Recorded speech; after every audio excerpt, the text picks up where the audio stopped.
আমি চেষ্টা করবো 8টা পর্যন্ত, এই 8টার ভিতরে। কিন্তু যদি 10-15 মিনিট সময় বেশি লাগে, ওইটুক সময় বেশি দিতে রাজি আছেন আপনারা? আর যদি কোনো আপত্তি না থাকে তাইলে একটু সময় বেশি লাগতে পারে, কারণ ব্যাপারটা হলো বুঝের বিষয়। এটা কোনো কেরাত খালি না যে কেরাত করে দিলাম সবাই শুনে সুবহানাল্লাহ করে উঠে গেলাম, তা এটা বুঝের ব্যাপার। আমি এখানে বড় লম্বা চড়া ভূমিকা নিব না। আর অনেক একটা বয়ানের মধ্যে নিয়ম হলো, আপনি যখন কাউকে কোনো বিষয় তৈরি করবেন তো তাকে এই লাইনের কিছু হাদিস, কিছু আয়াত, কিছু আসার, কিছু সাহাবাদের জীবন, কিছু তাবিঈনদের থেকে, কিছু আউলিয়াদের জিন্দেগি থেকে, কিছু সমকালীন মানে বর্তমান জামানার বুজুর্গদের জিন্দেগি থেকে শুনায় তৈরি করে তারপরে বলা যে এখন আপনি কি বলেন।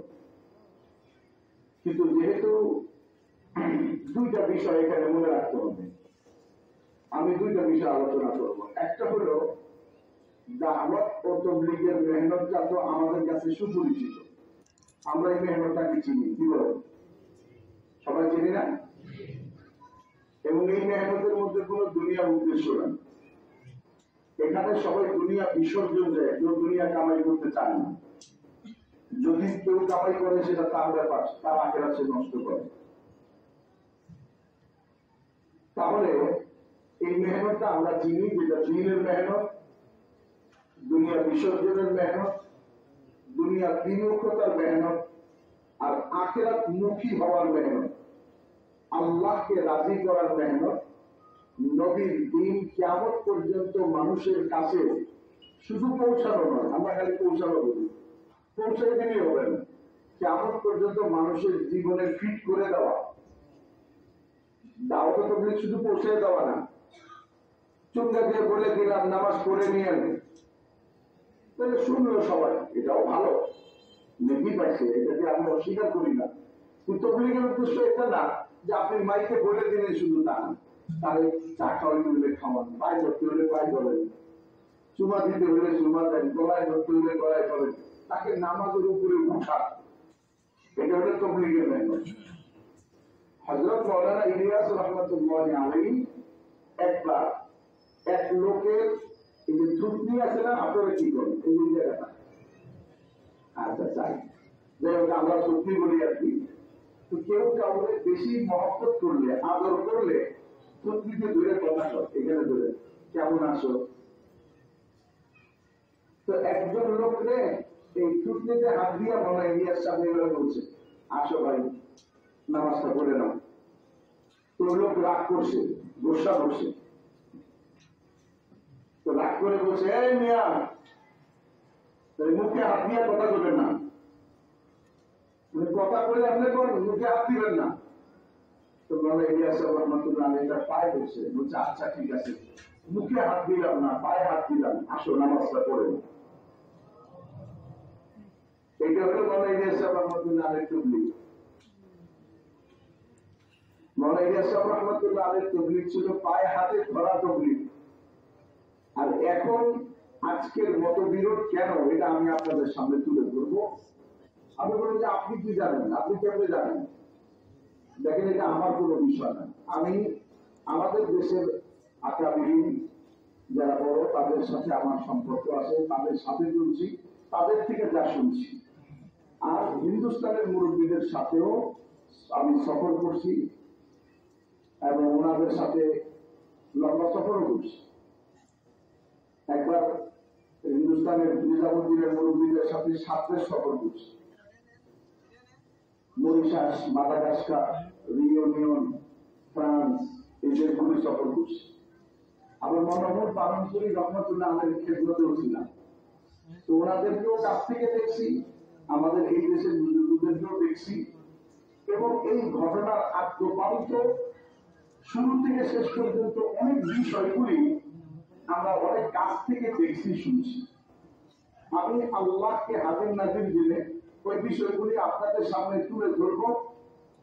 হক না হক, ঠিক বেঠিক বুঝার মতো যোগ্যতা আল্লাহ তাআলা, একটু আকল বুদ্ধি আল্লাহ তাআলা আমাদের সবাই দিয়ে দিচ্ছেন।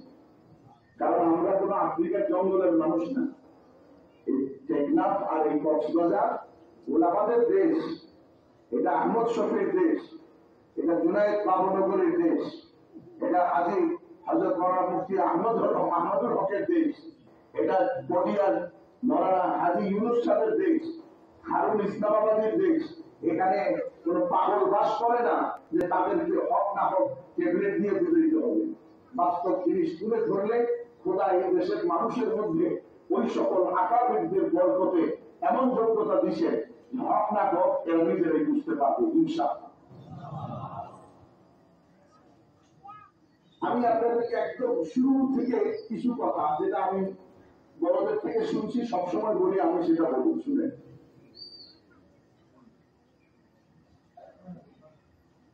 তবলিগের মেহনত একটা করে মানুষকে আল্লাহর দিকে ডাকা, এটা একটা বড় গুরুত্বপূর্ণ, ইসলামের মধ্যে বড় গুরুত্বপূর্ণ জিনিস। এই সংক্রান্ত কোরআনে পাকের মধ্যে অনেক আয়াত আছে।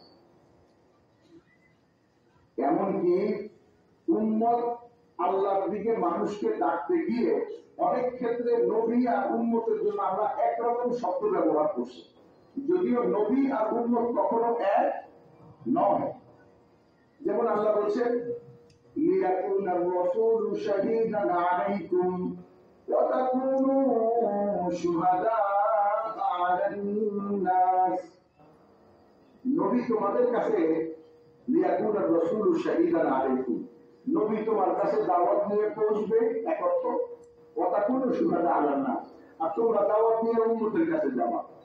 বা নবী তোমাদেরকে দাওয়াত পৌঁছায়, নবী তোমাদের উপরে সাক্ষ্য হিসেবে কিয়ামতের দিন দাঁড়াবে, আর তোমরা মানুষকে দাওয়াত দিয়ে কিয়ামতের দিন মানুষের উপরে দাওয়াতের সাক্ষী হিসেবে দাঁড়াবে।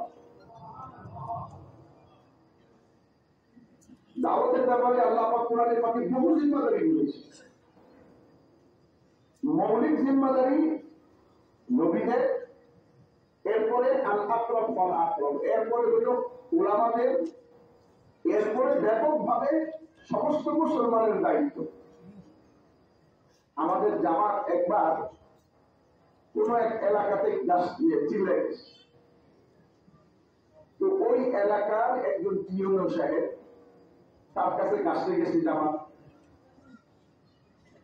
তো গাছতে যাওয়ার পরে বলছে যে, স্যার আমরা তবলিগের লোক আসছিলাম দেখা করতে। না না না, আমি তবলিগ করি না, আপনারা অন্য কোথাও যান।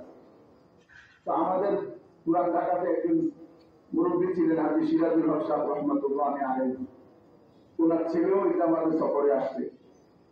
উনি ওনার ওই লোককে তখন বললেন, স্যার এটা তো আপনি ভুল বললেন যে আপনি তবলিগ করেন না। বলে কেন? স্যার আপনি কি আপনার ছেলেকে বলেন না যে মিথ্যা বলবা না, খারাপ ছেলেদের সাথে মিশবা না? বলে হ্যাঁ বলি।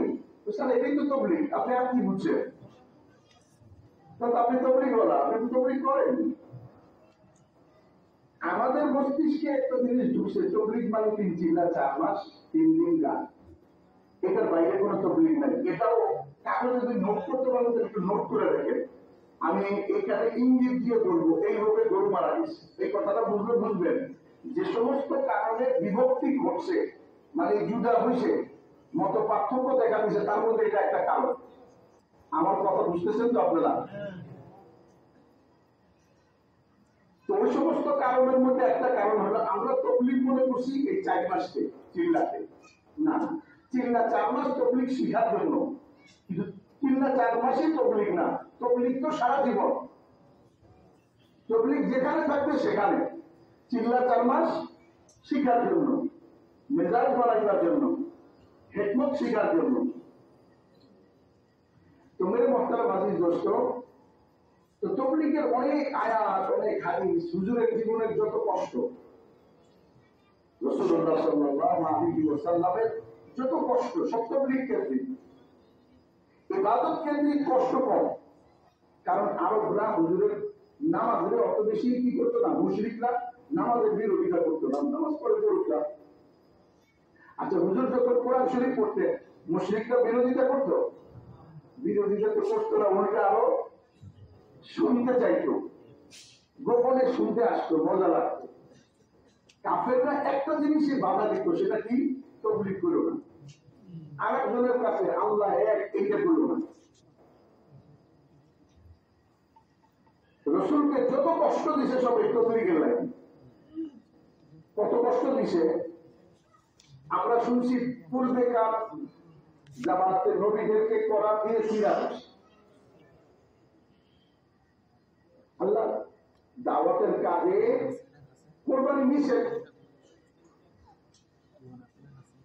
নবীদেরকে কতল পর্যন্ত করা হয়েছে।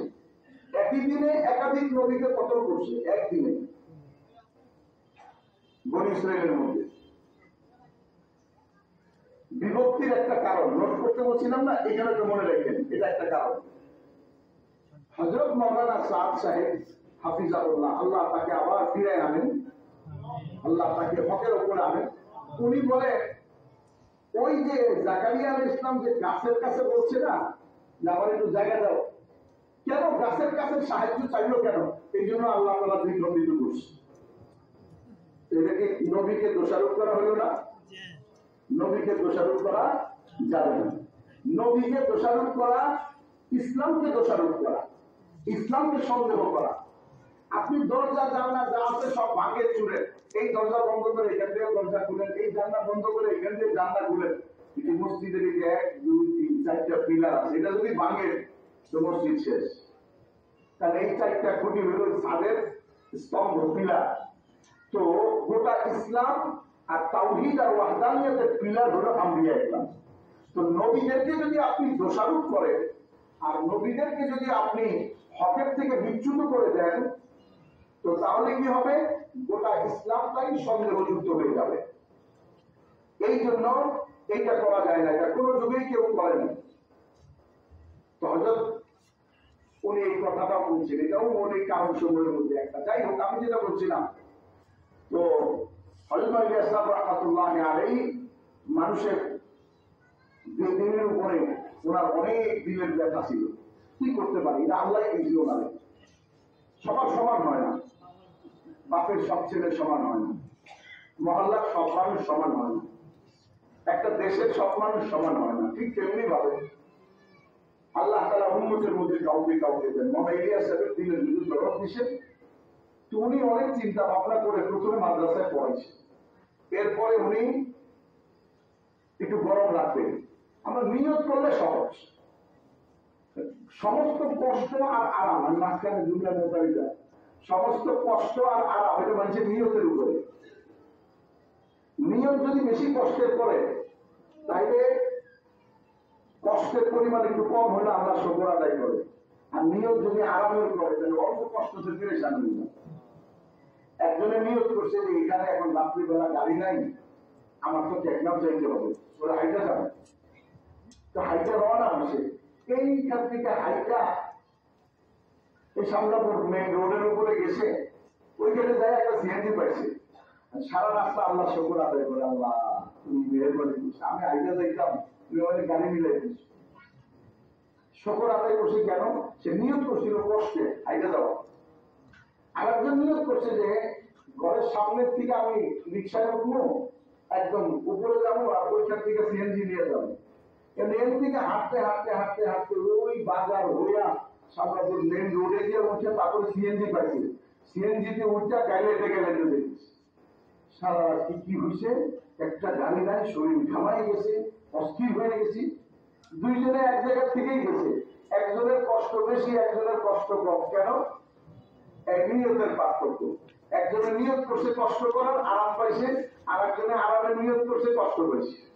আমরা নিয়ত করেই বসি যে কারেন্ট চলে যাবে, ঘামাবে, আখিরাতের তুলনায় গরম কিছু না।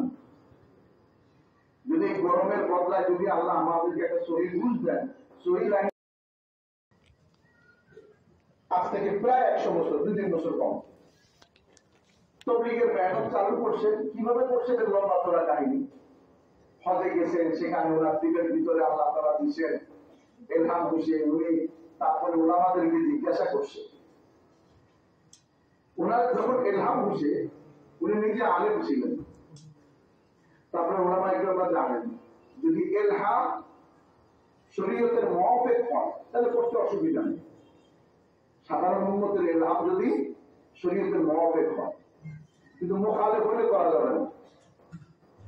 ওনার ইলহাম হইছে, আর উনি চিন্তা করে দেখছেন যে তবলিগের কাজ হয়। তারপরেও করেন নাই। উনি ওই জামানাতে বড় বড় আলেম, মুফতি কিফায়াতুল্লাহ সাহেব, হযরত মাওলানা আশরাফ আলী থানভী সাহেব, হুসাইন আহমদ মাদানী রহমতুল্লাহ আলাইহি, ওনার ভাতিজা শেখুল হাদিস মোহাম্মদ জাকারিয়া সাহেব, শাহ আব্দুল রহিম রায়পুরি সাহেব, এই ধরনের খলিল আহমদ সাহারাতপুরি সাহেব, বড় বড় ওলামা ইকরামের কাছে গেছে, তাদের সাথে পরামর্শ করে তবলিগের মেহনত চালু করছে। সবাই আলহামদুলিল্লাহ ভালো বলছে। উনি একবার মুফতি কিফায়াতুল্লাহ সাহেবের কাছে গেছে। মুফতি কিফায়াতুল্লাহ সাহেবের কাছে যাওয়ার সময় একটা ছুরি রয়ে গেছে। যাই বলছে, হুজুর আপনি আমার কাছ থেকে কথাটা শুনেন, আমি একটা কাজের চিন্তা করছি, আল্লাহ আমার দিলে দিচ্ছে। যদি আপনি মনে করেন যে কাজটা হক ঠিক, তাহলে আপনি আমাকে অনুমতি দিবেন, আমি কাজ করব। আর যদি আপনি মনে করেন যে না এই কাজটা ঠিক না, কাজটা বিদআত, সুন্নতের খেলাফ, শরীয়তের খেলাফ, তাহলে আপনি শুধু আমারে ছেড়ে দিয়েন না, যেটা জায়েজ নাই এই কথা বললে ছেড়ে দিয়েন না। কারণ ছেড়ে দিলেও আমি এই কাজ করবো, কারণ আমার ভিতরে জজবা এত বেশি। তো আপনার কাছে অনুরোধ হলো, ছুরি নিয়ে আসছি, যদি কাজটা হক না হয় তাহলে আমার দ্বারা যাতে কোনো ফিতনা তৈরি না হয়, আপনি আমারে ধরিয়া ছুরি দিয়ে জবাব করে দিন। কত বড় মেহনতটাকে ওরা আমাদের হাতে ছাড়ছে, চিন্তা করেন। উনি এই কথা বলতে পারতেন, আমি কি কম বুঝি, আমি কি আলু ক্ষেতের থেকে বাইরে হয়েছি, তো আমি বুঝি না, আমি আমার দোষে করি নাই। তার মানে সব কোথায় করছেন? দেওবন্দে করছে। উনি মুফতি কিফায়াতুল্লাহ বলতে পারতেন না যে আমি দেওবন্দে করছি, আমি কি কিছুই বুঝি না? না, এটা করেন। আপনারা যদি মনে করেন যে কাজটা ঠিক নয়, তাহলে আমাদের সাইলেন্ট না, আমাদের জব করে দিন। মুফতি কিফায়াতুল্লাহ সাহেব রহমতুল্লাহ আলাইহি বললেন, না আমি দেখছি কাজটা তো ঠিক, কিন্তু একটু সমস্যা হলো এটা যে কাজটা করবে কি, আপনি কাজ দিয়ে করাইবেন, যে করার জন্য তো লোক লাগবে। উনি বলেন, হুজুর আপনি খালি একটু বলেন যে কাজটা ঠিক আছে কিনা, কে করবে না, আমি আল্লাহ থেকে চাইয়া চাইয়া চাইয়া চাইয়া লোক কাইন্ডা কাইটা লোক যে আপনাদেরকে নিচে আপনি আর আমি এমনি আইছি, মনে ইলিয়াসের চোখের পানি, রসুলের চোখের পানি। তো মুফতি কিফায়াতুল্লাহ সাহেব বলছে, হ্যাঁ তাহলে তো ঠিক আছে। মনে ইলিয়াস রহমতুল্লাহ আলাইহি মেহনত শুরু করবেন। এখন তবলিগের কোন নিয়ম কানুন লিখিত আকারে নাই। মাদ্রাসার নিয়ম কানুন আছে না, স্কুলের আছে, মাদ্রাসার আছে, ব্যাংকের আছে, অফিসের আছে। তবলিগের নিয়ম কানুন লিখিত না। এটা কেমনে চলছে? বলে এইটা চলছে, মাওলানা ইলিয়াস রহমতুল্লাহ আলাইহি চাইছেন যে নিয়ম কানুন মানুষ যেগুলা লেখে এগুলা আমল করে না, এগুলা শুধু লেখায়, মানে যেটা করে আইন করে আইন ফাঁকি দেওয়ার জন্য। উকিল কি জন্য? উকিল আইন প্রয়োগের জন্য না, আইন ফাঁকি দেওয়ার জন্য। এই জন্য উনি চাইছেন যে লিখিত পরিত আইন কানুন না, তবলিগের কাজটা হবে আমলি আইন কানুন দিয়া। যেভাবে আমি করবো, যেভাবে আমার সাথীরা করবে, যেভাবে ওলামা ইকরাম করবে, কাজ ওইভাবেই হবে। তাহলে তবলিগের উসুল কি? মাওলানা ইলিয়াস রহমাতুল্লাহ আলাইহি ওলামাদের কাছ থেকে অনুমতি নিয়ে যে তরতিবে করছেন, যে মেহাজে করছেন, যে উসলুব ও তরিকাতে করছেন, এটাই হলো তবলিগের উসুল। বুঝে আসছে আমার কথা? আচ্ছা, তাহলে এখন একটু বুঝার দরকার। তাহলে মাওলানা ইলিয়াস সাহেব ওই জামানাতে তবলিগ কি উসুলে চালাইছে, কয়েকটা উসুল শুনেন। মাওলানা ইলিয়াস রহমাতুল্লাহ আলাইহি একটা উসুল চালু করলেন যে এই মেহনতটা ওলামাদের পরামর্শ ক্রমে চলবে। তা না হলে উনি তো ওলামাদের সাথে পরামর্শ করতেন না। উনি বলতেন যে আপনি মাদ্রাসা করেন, আপনি তো আমার জিগান নাই। আপনি খানকার লাইনে মুরিদ করেন, আপনি তো আমার জিগান নাই। তো আমি তো বলি আপনার জিগান মুখের এরকম বলতে পারতেন। উনি এটা করেন নাই। উনি কি করছেন? খানকাওয়ালার কাছেও গেছেন, মাদ্রাসাওয়ালার কাছেও গেছেন, থানভী সাহেবের কাছে গেছেন, হোসেন আহমদ মাদানীর কাছেও গেছেন, রায়পুরীর কাছেও গেছেন, জাকারিয়া কান্দুলানির কাছেও গেছেন। সমস্ত আলেমের কাছে যাইয়া উনি একটা ঠোস, মজবুত, অথেন্টিক ডকুমেন্ট তৈরি করছেন যে আমার এই মেহনত কিভাবে চলবে? ওলামাদের পরামর্শ চলবে। বলেন কিভাবে চলবে? ওলামাদের নোট করেন, কারো কাছে কাগজ কলম তাকে লিখে না যে আমার এই মেহনত কিভাবে চলবে, ওলামা ইকরামের পরামর্শ ক্রমে চলবে। আজকের বিভক্তির সাথে এখানে হিসাবে একটা বলি, আজকের বিভক্তিটা কি? আচ্ছা, তার আগে মনে ইলিয়াস রহমতুল্লাহ আলাইহি যে মেহনতটা করলেন যে ওলামাদের পরামর্শে চলবে, আমলি ভাবে তিনি ওলামাদেরকে কতটুকু প্রাধান্য দিচ্ছেন, ইজ্জত করছেন, তার দুই একটা নমুনা বলি। একজন অপরিচিত আলেম, প্রখ্যাত আলেম জানে বল, যেমন আমাদের দেশে কিছু আলেম আছে যার না করলে সবাই চিনবে। কারণ আমি যদি আমাদের ঢাকা শহরে একজনের বলি হযরত মাওলানা আব্দুর রহিম, আপনারা চিনবেন না কে আব্দুর রহিম, কে? এরা অখ্যাত আলেম। আর যদি বলি নুরুল ইসলাম মনে করি, ও হ্যাঁ আমরা সবাই চিনি। আহমদ শফি আমরা সবাই চিনি। ঢাকা শহরের মুফতি মনসুরুল হক সাহেব আমরা সবাই চিনি। যদি বলে ঢাকা শহরের জেলা মুফতি বেলাল সাহেব, এটা কেনা? তাহলে পরিচিত অপরিচিত, প্রখ্যাত অখ্যাত। মৌলানা ইলিয়াসের একটা নিয়ম হলো, প্রখ্যাত কোন আলেম যদি তবলিগের বিরোধিতা করতে, ওই জামানা প্রখ্যাত মানে অপরিচিত, উনি শুনছেন যে অমুক মসজিদের ইমাম সাহেব তবলিগের বিরোধিতা করেন, পছন্দ করেন, তো মনে হয় এসব চাইলে এটা বলতে পারতেন যে তোমার তো ইমাম বিরোধিতা করলে আমার কি যায়, আমার তো সবাই মেহনত কবুল করছে। উনি এটা কখনো করেন নাই। উনি ওই অপরিচিত আলেমের কাছে যাইতেন, তার কাছে গিয়া পুরো নকশা বলতেন, কোরআন হাদিসের দিকে বুঝাইয়া ওনাকে রাজি কইরা মুআনাকা করে তারপরে আসতেন। ওনাকে ইতমিনান করতে যায়, ওই লোক বলতে বাধ্য হইতো যে না হুজুর আমি আগে বুঝি নাই, আপনি যেটা বলছেন আপনারটাই ঠিক, তবলিগ ঠিক। এটা ছিল মৌলানা ইলিয়াস রহমাতুল্লাহের নিয়ম, তবলিগের অলিখিত নিয়মের মধ্যে একটা নিয়ম। বুঝে আসে? আচ্ছা, এই নিয়মটা বর্তমানে দেখেন, বর্তমানে কি অবস্থা একটু মিলাই দেন। বর্তমানে বিভেদ হবে না কেন? ইঞ্জিনিয়ার বলছে 10 ফুট পর পর একটা পিলার দিবেন, আপনি 40 ফুট পর পর একটা দিচ্ছেন, তো ছাদ ভাইয়াই তো করবে, স্বাভাবিক। আপনি তো তার কথা মানেন নাই। মৌলানা ইলিয়াস কি করছে, অপরিচিত আলেম বিরোধিতা করলে তাকে রাজি করছেন, এটা হলো আমলি ভাবে শিখাই গেছে। আর বর্তমানে হলো যে সারা দুনিয়ার প্রখ্যাত পরিচিত সুখ্যাত আর সারা দুনিয়ার ওলামা ইকরামের সাড়ে তাজ যারা, তাদের কথাকে একজন মানুষ বৈরাগ্য দেখাইতেছে। তো তবলিগ ভাইয়া করবো না তো কি হইব? দারুল আমিনিয়া সহকারে, এরপরে আমাদের দেশে ঢুকে, এরপরে আমাদের দেশের চট্টগ্রাম সিলেট সহকারে সারা বিশ্বের ওলামা ইকরামরা একটা কথা বলতেছেন যে ভাই তবলিগ হক, কিন্তু আপনার এই ধরনের বক্তব্য বা আপনার একক ভাবে নিজেকে পরামর্শ বেঁধে রেখে আমির দাবি করা, এই দুইটা কাজ এবং তবলিগের কাজকে বড়দের মেহাজের বাইরে চালানো, এই তিনটা কাজ ঠিক হচ্ছে না। এই কথাটাকে উনি মূল্যায়ন করা তো দূরের কথা, ওনার অ্যাটিটিউড, ওনার আচরণ, ওনার উপস্থাপনা, ওনার ব্যবহার এমন যেমন নাকি সারা দুনিয়ার আলেমদেরকে উনি বৈরাগ্য দেখাইবেন।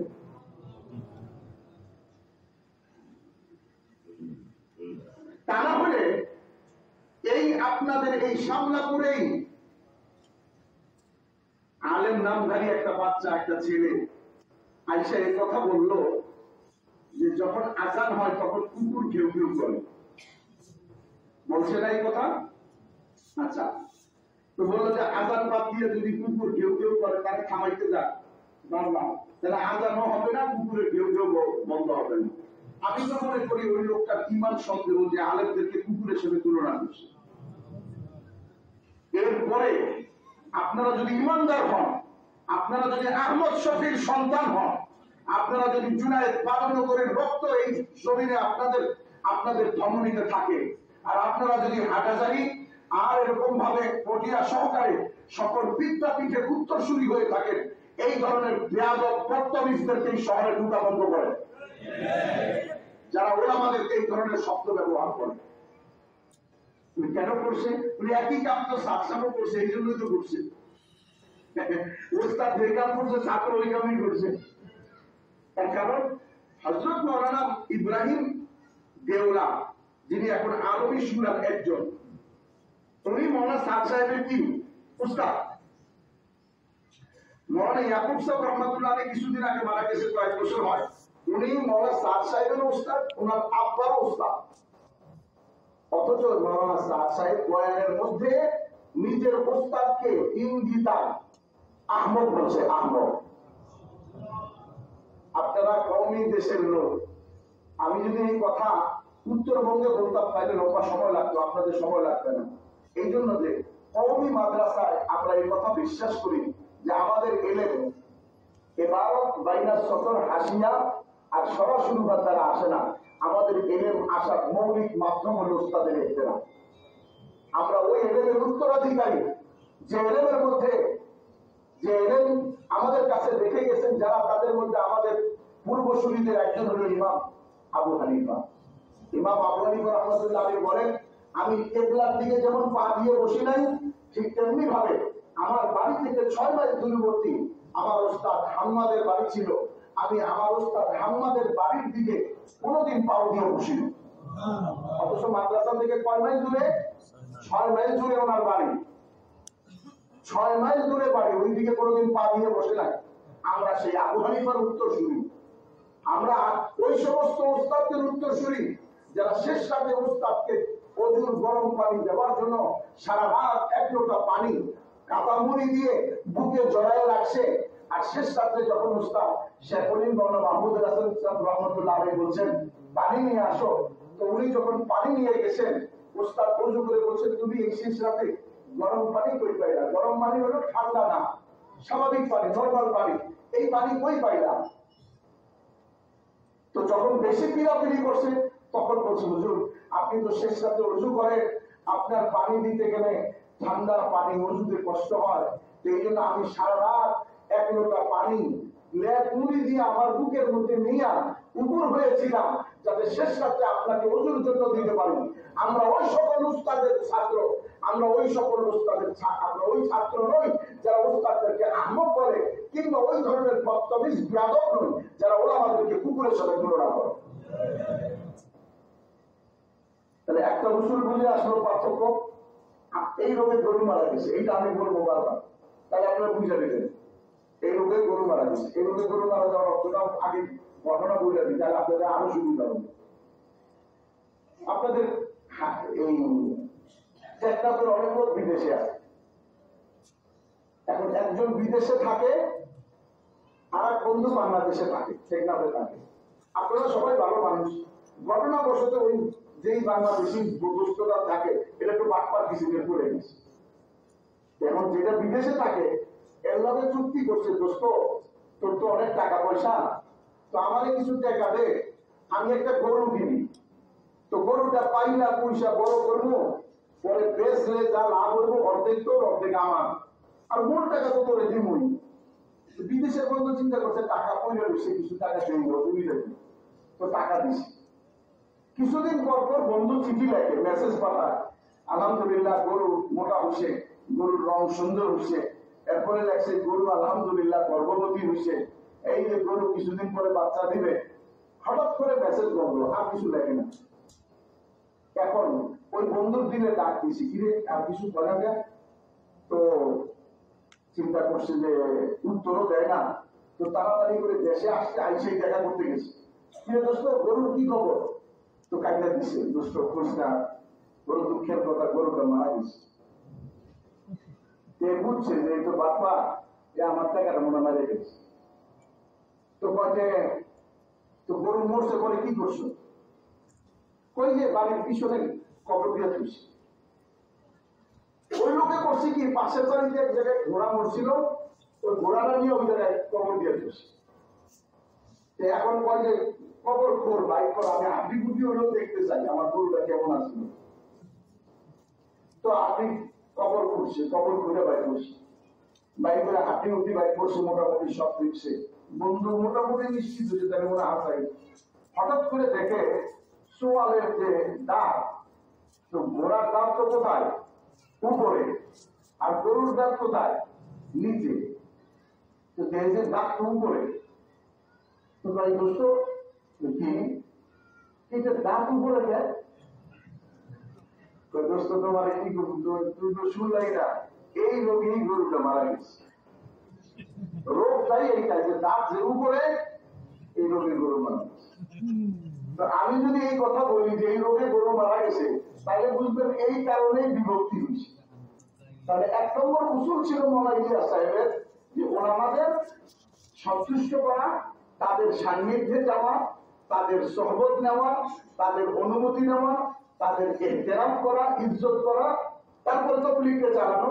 ঠিক এর বিপরীত আজকে এই রোগে গরু মারা গেছে, অর্থাৎ ওলামাদের সাথে অসৎ আচরণ, খারাপ ব্যবহার, কুকুরের সাথে তুলনা, আহমক বলা।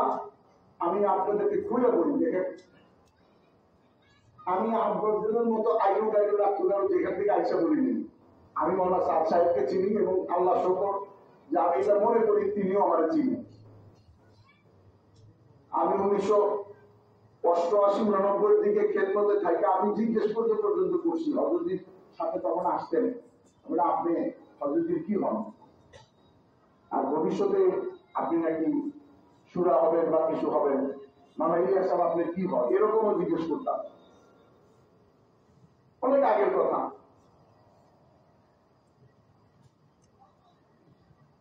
তো 1 নম্বর জিনিস যেটা বিচ্যুতি ঘটছে সেটা হলো ওলামা ইকরামের সাথে অসৎ আচরণ, ওলামাদের থেকে বিচ্ছিন্ন হয়ে যাওয়া। 2 নম্বর তবলিগের উসুল মৌলানা ইলিয়াস সাহেব ঠিক করছিলেন যে এই কামটা আমার কথায় বা আমার ছেলের কথায় বা বংশের কোনো কথায় চলবে না। এই কাজ মুহাম্মদ সাল্লাল্লাহু আলাইহি ওয়াসাল্লামের কাজ, এই কাজ দ্বীনের কাজ, এটা কোরআন হাদিসের কথায় চলবে। এর প্রমাণ কি? এর প্রমাণ মৌলানা ইলিয়াস সাহেব রাহমাতুল্লাহ আলাইহি মাহফুজাত খুলে দেখেন, ওনার বলা আছে, মৌলানা ইলিয়াস সাহেবের মাহফুজাতের মধ্যে আছে, আমার কোন কথা আমি বলছি এই জন্য মানবা না, আমার কোন কথা আমি বলছি এই জন্য মানবা না, বরং এই জন্য মানবা যে যদি আমার কথাটা কোরআন হাদিস সম্মত হয়, কোরআন হাদিসের সাথে মিলে, তাইলে মানবা, আর যদি না মিলে তাহলে আমার কথা ফলাই দিবা, আমার কথা মানবা না। আল্লাহু আকবার। তো মৌলানা ইলিয়াস সাহেব রাহমাতুল্লাহ আলাইহি প্রত্যেকটা কথা কি ছিল? কোরআন সুন্নাহ মোতাবেক। এখন তবলিগের মেহনতটাকে উনি যে উসুল ও যে নিয়ম পদ্ধতিতে চালাইছেন, আমি আপনাদেরকে যেটা প্রথমেই বলছি যে উনি লিখে যান নাই, কিন্তু এমনই ভাবে করে দেখাইছেন যে তবলিগটা এইভাবে চালাইবা। যেমন 2 ধরনের ড্রাইভিং শিখে, একটা হলো কাগজে কলমে, আর একটা হলো ড্রাইভার লগে লগে বসা, পাবে অ্যাক্সেলেটর, ব্রেক, আর ক্লাচ, ইন্ডিকেটর, হাতে কলমে শিখায়। মৌলানা ইলিয়াস সাহেব তবলিগ হাতে কলমে শিখেছে। উনি একটা উসুল রেখে গেছেন যে তবলিগের প্রত্যেকটা কাজ পরামর্শক্রমে চলবে। কিভাবে চলবে? পরামর্শক্রমে চলবে।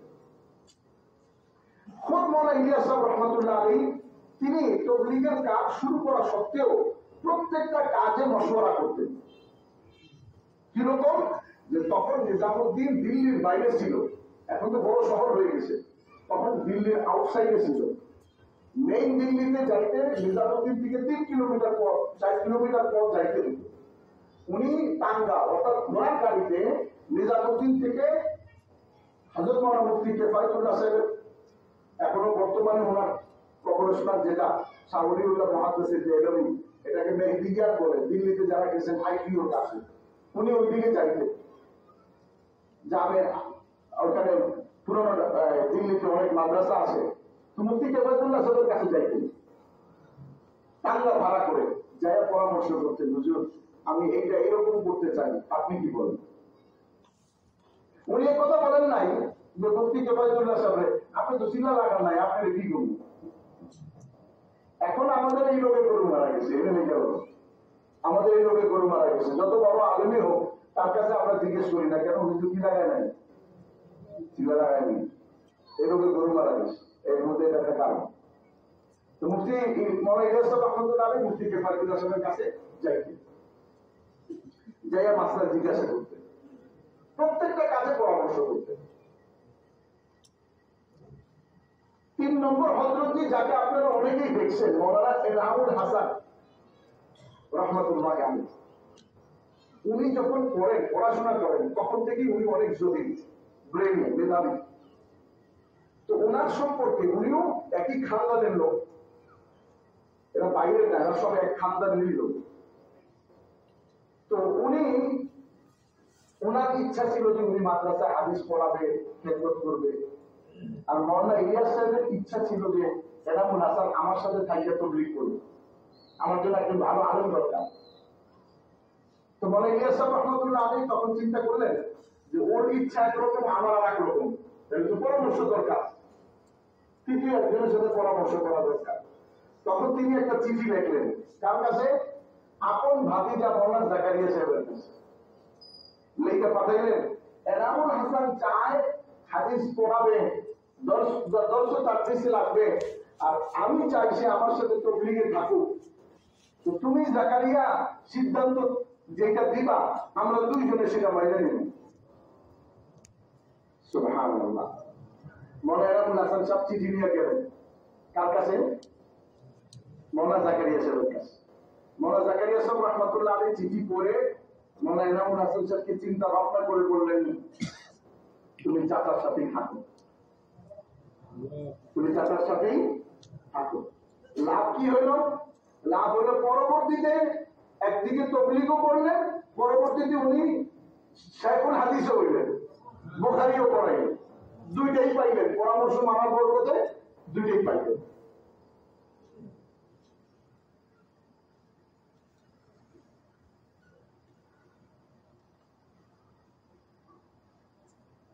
উনি প্রত্যেকটা কাজ পরামর্শ করে করতেন। হযরত মওলানা ইলিয়াস সাহেব রহমাতুল্লাহ আলাইহি পরে মওলানা ইউসুফ সাহেব আমির হয়েছেন।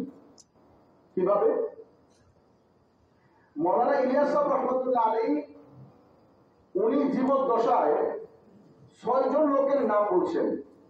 6 জনের নামে হাত বলতেছি। হাফেজ রেজা হাসান, হাফেজ মকবুল হোসাইন, মিয়াজি দাউদ রহমাতুল্লাহ আলাইহি, এরপরে ইহতিসাবুল হাসান কামরুবি, ইনহামুল হাসান, আর 6 নম্বরে মওলানা ইউসুফ।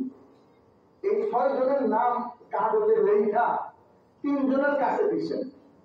মুফতি মুজাফফর হোসেন কামরুবি, ওই জমানার সবচেয়ে বড় মুফতি কামরা, ওনাদেরই এলাকা মুজাফফরনগরের।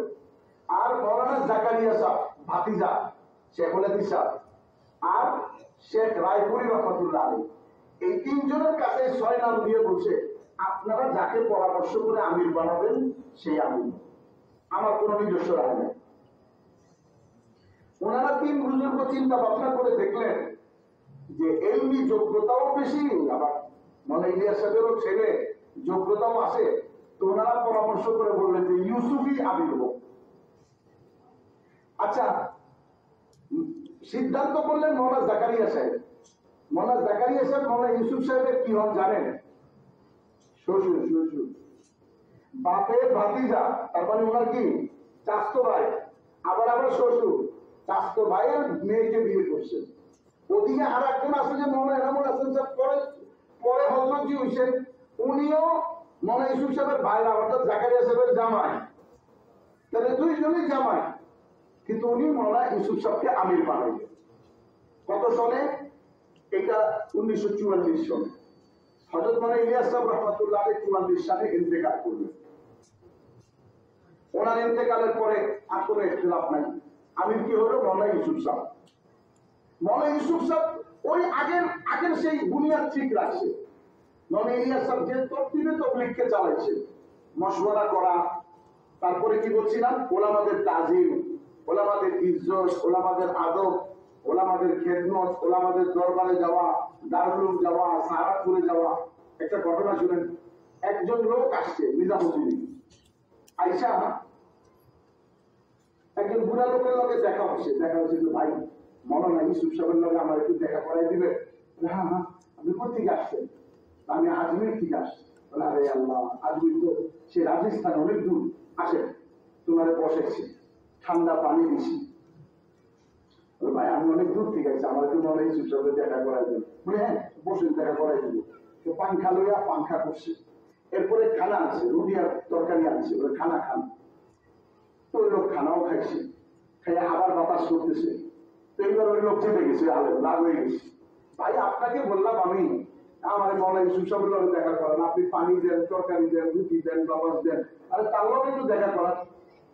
আচ্ছা ঠিক আছে, তাইলে কি বলবে? বলে, মানুষ আমারই ইউসুফ বলে, মানুষ আমাকেই ইউসুফ ইউসুফ বলে, অর্থাৎ আমি ইউসুফ।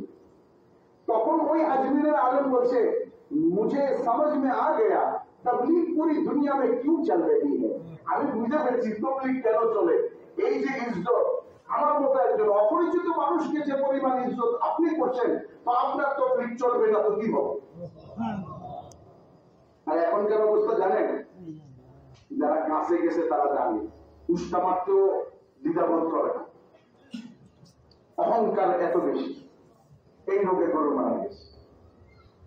তো মাওলানা ইউসুফ সাহেব রহমতুল্লাহ যখন আমির হইলেন, উনি এইভাবে ওলামাদের ইহতিরাম, ওলামাদের আদর এবং পরামর্শের একটা নমুনা করি আমাদের বড়দের থেকে শোনা। নিজামুদ্দিন ডেলি পরামর্শে বসে, একটু পরেই বলে, মাওলানা এনামুল হাসান সাহেব এখনো আসে নাই মশলা। একজন বলে, ভাই মাওলানা এনামুল হাসান খুব বলা। তো একজন উনি উঠে গেছেন, কারে ডাকতে গেলেন, মাওলানা এনামুল হাসান সাহেবকে ডাকতে গেছে। উনি এখনো আসে নাই, ওনারা বলছে, ভাই তুমি তো যাও, মাওলানা এনামুল হাসান সাহেবকে ডাকো। একজন আসতে আসতে আরেকজন পাঠায়, মানে ওনারা খুব চাইতে। একদিন একজনের জিজ্ঞাসা করছিল, মাওলানা এনামুল হাসান সাহেবকে আপনি এত বেশি মূলাইবার কারণ, এরা এত বেশি চান কেন? আমি তো ফারাগাতের পরে কিতাব লেখালেখির মধ্যে ছিলাম, পড়াইবার মধ্যে ছিলাম, তবলিগের মধ্যে আমি আগে লাগে নাই, তবলিগে আগে এনামুল হাসান লাগছে। ও আমার চেয়ে তবলিগ বেশি বুঝে, তবলিগের হিকমত, তবলিগের নুকতা, তবলিগের চিকন চিকন জিনিস আমার চেয়ে বেশি বুঝে। এই জন্য সে যতক্ষণ না আসে আমি ততক্ষণ মশওয়ারা শুরু করি না। এই হলো মাওলানা ইউসুফ রহমতুল্লাহ আলাইহি এবং মাওলানা ইউসুফ সাহেব রহমতুল্লাহ আলাইহি নেহাত। আমরা শুনছি না তিন হযরতের নেহাত, এগুলো হলো নেহাত। রাত লাগবে, রাত। আমি তো চাইতেছি আটটার মধ্যে কইতে, পুরা কাহিনী কইতে রাত লাগবে, রাত ফজর পর্যন্ত লাগবে। এই কাহিনী আজকের নয়। এরপরে 1944 সনে মাওলানা ইলিয়াসের মারা যাওয়ার পর ইউসুফ সাহেব হযরতি হলেন। 1965 সনে মাওলানা ইউসুফ সাহেব রহমতুল্লাহ আলাইহি আকস্মিক স্ট্রোক করে ইন্তেকাল করলেন। এখন হযরতি মাওলানা ইলিয়াস সাহেব যে 6 জনের নাম দিয়েছিলেন, 6 জনের মধ্যে মাওলানা ইউসুফ সাহেব মারা গেছেন, বাকি 5 জন আছে, বাকি 5 জন জীবিত আছে। আর এই 5 জনের বা 6 জনের দিকে একজনকে আমির বানাইবার জন্য কয়জনের কাছে দিছিল? 3 জনের কাছে। ওই 3 জন জীবিত আছে। সুবহানাল্লাহ। তো মাসলা অনেকটা হল হয়ে গেছে। এখন ওই 3 বুজুর্গ এই 5 নাম লইয়া বসে, আগে একজন আসিল, 6 জন আসিল, একজন মারা গেল, 5 জন তো আছে। পরামর্শ করে চিন্তা করছে কারো বানানো যায়, কিন্তু আজকের এই রোগ ওই দিন পয়দা বেশি। কারণ এই 5 জনের বাইরে আরেকজন ছিল সেদিন, মোহাম্মদ সাদ সাহেবের আত্মা, মাওলানা হারুন সাহেব ছিল, ইউসুফ সাহেবের ছেলে। ওনার নাম তো এই 5 জনের মধ্যে নাই। কিন্তু মেওয়াতের লোকজন এবং যারা এটাকে কি বলে, অর্থ ভালোবাসা আছে না, আকীদা বেশি মহত্ব। এটা একটা কথা আছে কিন্তু, যে আকীদা আসল খাজ আকিদা, বেশি আকীদত মানুষের বিবেক বুদ্ধি খায় পাবে, তোমার विवेक बुद्धि থাকে না। यहाँ तक कि अकीदत शरीयत भी खा जाती है, अकीदत विलायत भी खा जाती है। तो ওলামা একরাম বলবে, তো মেওয়াতের লোকেরা তখনই চিন্তা করছে, না আমি সবগ হযরতের পোলা মাওলানা হারুন সাহেব। তো মাওলানা হারুন সাহেব হলো মাওলানা জাকারিয়া সাহেবের কি হয় বলতে পারেন? নাতি। ইউসুফ সাহেব জামাই ছিল না, তো জামাই পোলা কি হয়? নাতি। আর ওই বাকি 5 জনের মধ্যে মাওলানা এনামুল হাসান সাহেব যাকে বানাইলেন, উনি কি হন? মেয়ের জামাই। তাহলে মেয়ের জামাই যে নাতি বেশি কাছে না, কিন্তু উনি কাছে আর দূরে দেখেন নাই। মাওলানা জাকারিয়া সাহেব বাকিদের সাথে পরামর্শ করে দেখলেন যে তবলিগের ব্যাপারে তো মাওলানা ইউসুফের চেয়েও বেশি বুঝে এনামুল হাসান। এই জন্য উনি মাওলানা এনামুল হাসানকে জিম্মাদার বানাইয়া হযরত উলামা ইকরাম চিনবেন। ফখরুল হাসান রহমতুল্লাহ আলাইহি, হযরত মাওলানা ফখরুল হাসান রহমতুল্লাহ আলাইহি দারুন দেওবন্দে, ওনাকে দিয়ে এলান করাইছে দেওবন্দে যে আজ সে দাওয়াত का जिम्मेदार মাওলানা মৌলভী এনামুল হাসান। আর মাওলানা জাকারিয়া সাহেব আরেকটা কাজ করলেন, দেখলেন যে মাওলানা হারুন সাহেব নিয়া মেওয়াতিয়া যেহেতু একটা প্রপাগান্ডা করতে পারে, এই জন্য মৌলানা জাকারিয়া সাহেব হারুনকে ডাইকা বললেন, মৌলানা হারুন সাহেবকে ডেকে বললেন, হারুন, মৌলানা হারুন সাহেবকে উনি নাতি হিসেবে नाम धोरे डाकते हारून तू जा और जाकर मस्जिद में ऐलान कर दे कि नाना जी ने मोरी इनाम को अमीर बनाया है। हिकमत की देख से যাতে আর কোনো ঝগড়া না থাকে। তো মৌলানা হারুন সাহেব জায়গা এলান করলেন, কি এলান করলেন যে ভাই नाना ने मोरी इनाम को जिम्मेदार बना दिया, भाई मैं भी मान लिया तुम भी मान लो। नाना যখন মনে এলাম রাস্তাতে আমির বানাইছে আমিও মাইনে নিছি তোমরা মাইনে নিও। আমরা ঝগড়া করবো কেন, যার পক্ষে গান গেয়ে করে তো মানা করতেছে, কিচ্ছা এখানে মোটামুটি শেষ হয়ে গেছে। এটা কোন সনের কথা? 1965 এপ্রিল মাস। একটানা 30 বছর মাওলানা এনামুল হাসান সাহেব রহমাতুল্লাহ আলাইহি জিম্মাদার ছিলেন বেলা চুমো চেরা, কোনো ইশকাল নাই। সারা দুনিয়া ওনার ইমারতের উপরে একমত ছিল।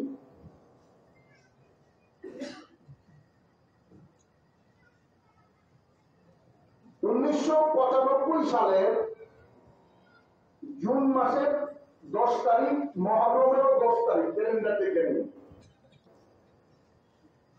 শুক্রবার দিন হযরত রহমাতুল্লাহ আলাইহি নিজামুদ্দিনের জুমার নামাজ পড়ছেন। আল্লাহ শুকর, আমি 3 থেকে 4 বা 4 থেকে 5 কাতা পিছনে নামাজ পড়ছি। আমি উপস্থিত হযরতজিকে দেখছি, ওনার নাতিরা এরা বসে গেছে। হযরতের নাতি জুবাইর হোসেন সাহেবের ছেলে খোবাইব সুবাইব আমার বন্ধুর মতোই। জোহাইর বড় আমাদের, জোহাইরের ছোটরা সোহাইবুল হাসান। মাগরিবের পরে হযরত রহমাতুল্লাহ আলাইহি অসুস্থ হলেন, আউয়াল ওয়াক্তে এশা পড়ে নিলেন এবং হাসপাতালে নেওয়ার পথে হযরতের খাদেম মোহাম্মদ সুলাইমান জানবীর ছেলে আব্দুল্লাহ কোলে হযরতের ইন্তেকাল হয়ে। হযরত জিজ্ঞাসা করলেন হাসপাতাল কিতনা দূর है? হযরত আবি দূর है, এখনো দূর আছে। হযরত বলছেন ফির তো हम चले, তাহলে আমি তো গেলাম। হযরতের ইন্তেকাল হয়ে গেল। এখন হযরতের ইন্তেকাল হলো কবে? 95 সালে। হযরত রহমাতুল্লাহ আলাইহি 95 অনেক আগ থেকে, আর অনেক আগে, এটা 78-80 দিকে উনি বুঝতে পারতেছিলেন যে মানে ইলিয়াস সাহেব, তারপর ইউসুফ সাহেব, তারপর ওনারে বানাইছে, ওনার পরে কারে বানাবে, ওনার ছেলেও আছে, সাত সাহেবও আছে, স্বাভাবিকভাবে জনজনী যোগ্য ফিতনা হবে, উনি অনেক চিন্তিত হয়ে পড়ছেন। তখন শাইখুল হাদিস মাওলানা জাকারিয়া সাহেব জীবিত। শাইখুল হাদিস মাওলানা জাকারিয়া সাহেব এনামুল হাসান সাহেবের কি হন? শ্বশুর। আর কি হন? শেখ। ওনার কাছে খলিফাও ছিলেন। হযরত শাইখুল হাদিস মাওলানা জাকারিয়া সাহেব যখন এই খবর পাইলেন এনামুল হাসান সাহেব চুপচাপ থেকে কথা বলে না, এমনি চুপচাপ মানুষ আরো কথা বলে না। তো হযরত মাওলানা ওমর পালনপুরি রহমাতুল্লাহ আলাইহির কাছে শাইখুল হাদিস মাওলানা জাকারিয়া সাহেব লিখিত পাঠাইলেন, ওমর तुम पता करो क्या बात है, मेरे इनाम को क्या हुआ, बात क्यों नहीं करते?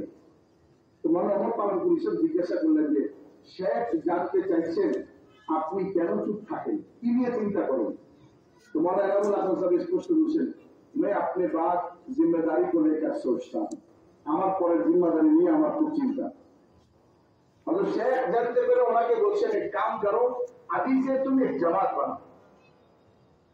দেখেন ইশারাই করে দিয়েছে যে এককভাবে উনিও বুঝতেছিলেন যে এটা একটা কোনো এককভাবে কাউকে বানাইতে গেলেই মানে এখন আস্তে আস্তে জল কমজোর হয়ে আসছে, একটা দ্বন্দ্বের সৃষ্টি হতে পারে।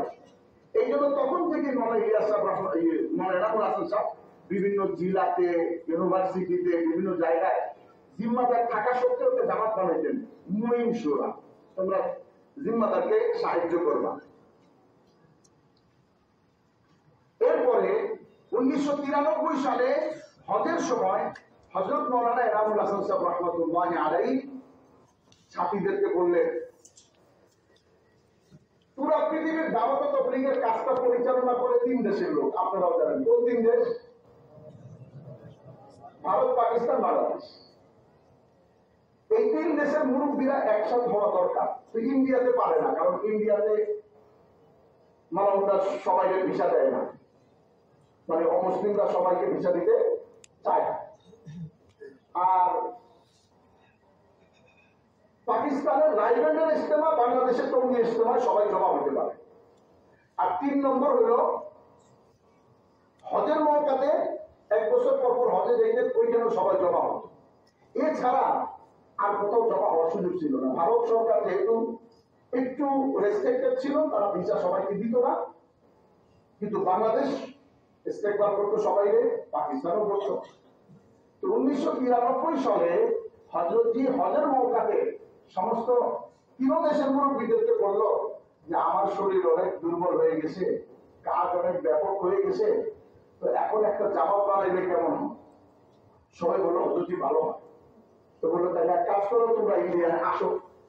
তখন এই কথা উঠল, ইন্ডিয়া কিন্তু ভিসা সবাই পাই না। তখন ঘটনাচক্রে তাতে যিনি ইন্ডিয়ান হাই কমিশনার ছিলেন তিনি উপস্থিত ছিলেন। তিনি বললেন পাসপোর্ট দেন, ভিসা আমি এখনই লাগাইব। আপনারা বাংলাদেশে গিয়ে পাকিস্তান গিয়ে যার যার দেশ থেকে যাবেন, ভিসা এখান থেকে লাগাইব। ওই দেশ থেকে ভিসা লাগাইলো এবং পরবর্তীতে আগস্ট মাসে ওনারা 3 দেশ থেকে মুরব্বীরা নিজামুদ্দিনে জমা হলেন। আগস্টে 3 দেশ জমা হওয়ার পরে হযরতজি রহমতুল্লাহ আলাইহি একটা জামাত বানাইলেন, আন্তর্জাতিক শুরা বা আলমী শুরা। আলমী শুরা আজকের নতুন জিনিস নয়। যারা মনে করে এটা নতুন শুরা, এটা নতুন জিনিস, এটা নব্য জিনিস, এটা নতুন বেদাত, এগুলা বলে, এরা জানে না। এটা মানুষের ধোঁকা দেয়, প্রতারিত করে। এটা হযরতজি বানানো জিনিস। হযরতজি একটা আলমী শুরা বানাইলেন। কয়জনের? পাকিস্তান থেকে 4 জন। পাকিস্তান থেকে কয়জন? নাম শুনে নেন। হাজী আব্দুল ওয়াহাব সাহেব রহমতুল্লাহ আলাইহি, मौलाना सईद अहमद खान साहब रहमतुल्लाह अलैह, मुफ्ती जैनुल आबिदीन साहेब रहमतुल्लाह अलैह, भाई अफजल साहब रहमतुल्लाह अलैह। আমি 4 জনকে দিয়েছি আলহামদুলিল্লাহ। সাইদ খান সাহেবের তো কাছে খেদমত করছি, মুফতি সাহেবের পাশের কামরায় অনেকদিন থাকছি, ওই পালন সাহেবের খেদমত করতে গিয়ে ভাই আফজল সাহেবকেও দেখছি। তো এই 4 জন পাকিস্তান থেকে, আর বাংলাদেশ থেকে 1 জন হাজী আব্দুল মুকিত সাহেব রহমতুল্লাহ, আর কয়জন হলো? 5 জন। ইন্ডিয়া থেকে প্রথমে 3 জন, মৌলানা জুবাইরুল হাসান, মৌলানা ইজহারুল হাসান, ইনি হলেন সাদ সাহেবের মামা, যিনি মার্কাজে আবু দাউদ শরীফ পড়াইতেন। আর 3 নম্বর হলো জুবাইরুল হাসান, ইজহারুল হাসান, ওমর ফারুক। কয়জন হলো? আর 5 জন 8 জন। এরপরে হযরতজি বলছেন এক কাম করো, 10 সংখ্যাটা পুরা হয়, इन दोनों को भी साथ ले लो। অর্থাৎ এই 2 জনকে সাথে নাও। কে? মৌলানা সাদ সাহেব, মিয়াজি মেহরাব সাহেব। এই 10 জনের জামাত হযরতজি বানায় বললেন তোমরা কাজ 10 জনে মিলে মিশে আঞ্জাম দিবা। মৌলানা সাইদ আহমদ খান সাহেব রহমতুল্লাহ আলাইহি একবার হযরতজিকে জিজ্ঞাসা করলেন, আচ্ছা এই 10 জনের জামাত বানাইছে শুধু তারা, যারা তাবলীগের মেহনতের ইজতেমা পরিচালনা করছেন, হযরতজি বানাইবার পরে শ্রীলঙ্কা, ইন্দোনেশিয়া, তারপরে অস্ট্রেলিয়া সহ বহু দেশে ইজতেমা পরিচালনা করছেন, এই 10 জনে সবাই সফর করছেন। এরপরে একদিন সাইদ খান সাহেব জিজ্ঞাসা করছেন, হযরত आज तो आप हमारे पास हैं, अगर आप ना होंगे हम फैसला कैसे करेंगे? আপনি যখন থাকবেন না, অর্থাৎ কোনো কারণে আপনি হাসপাতালে অসুস্থ, উপস্থিত নাই, কিংবা একদম নাই, তাহলে আমরা ফয়সালা করব কিভাবে? তখন হযরতজি বললেন तुम आपस में बैठकर किसी एक को फैसल बना लेना। তোমরা আপসে বসে একজনকে ফয়সাল বানাই নিবা, যখন ফয়সালা করা দরকার তখন বানাই নিবা। আমি বানাইবার কথা বলে নাই, কি বলছেন? আচ্ছা ইমানদারির সাথে বলেন, যারা তাবলীগ বলেন, আল্লাহ ভয়ে মসজিদে বলে, আমরা কি 20 বছর এই মসজিদে কাজ করছি না? 20 বছর হযরতজি মারা যাওয়ার পরে মসজিদে কি করতাম? যেখানে আমির ছিল, যেখানে ছিল না থাকলে আমরা বসতাম, বসে ভাই ফয়সাল কি হবে, ভাই আজকের মজবুর ফয়সাল কি হবে, 4-5 জনের দাঁড়িয়ে একজনের ফয়সাল বানায় নেন, এভাবে করছি না? এটা ওইটাই, এটা তো নতুন জিনিস না, বড় বাবা এই করতেই চলছে, হযরতজির বাবারও করতে।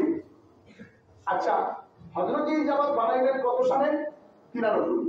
2 বছর পর 95-তে হযরতজি ইন্তেকাল করলেন। যেদিন হযরতজি ইন্তেকাল করছেন 95 সালের জুন মাসের 10 তারিখ, 11 তারিখ মাগরিবের পরে জানাজা হচ্ছে, দাফন হচ্ছে। আমি ওদিন ছিলাম, জানাজাও ছিলাম আলহামদুলিল্লাহ। 12, 13, 14, 11, 12, 13 বা 12, 13, 14 3 দিন ওই যে হযরতজির বানানো 10 জন, মৌলানা সাইদ খান সাহেব, মুফতি জৈনুল আবিদিন সাহেব, ভাই আফজল সাহেব, हाजी अब्दुल वहाब साहब, इंजीनियर अब्दुल मुकीम साहब, एजहारुल हसन साहब, उमर पालनपुरी साहब, जुबैरुल हसन साहब, नियाजी मेहराब साहब, साद साहब হাদাবুল্লাহ। এই 10 জন মিলে প্রত্যেক দিন সকালবেলা মশওয়ারায় বসে কি করা যায় হযরতের ইন্তেকালের পরে 3 দিন পর্যন্ত একক সিদ্ধান্তে আসে না। সাদ সাহেবকে আমির বানাইবার পক্ষে মেওয়াতিরা, জুবাইর সাহেবকে আমির বানাইবার পক্ষে দিল্লি এবং উত্তরপ্রদেশ সহ বহু এলাকা।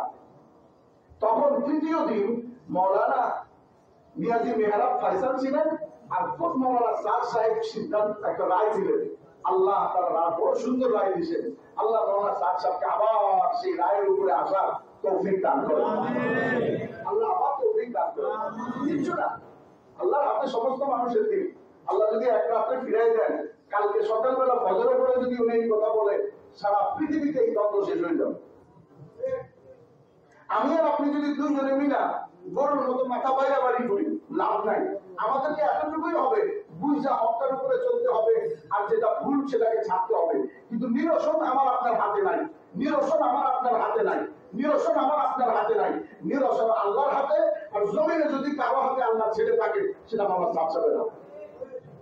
উনি না করলে কিছু করেন না।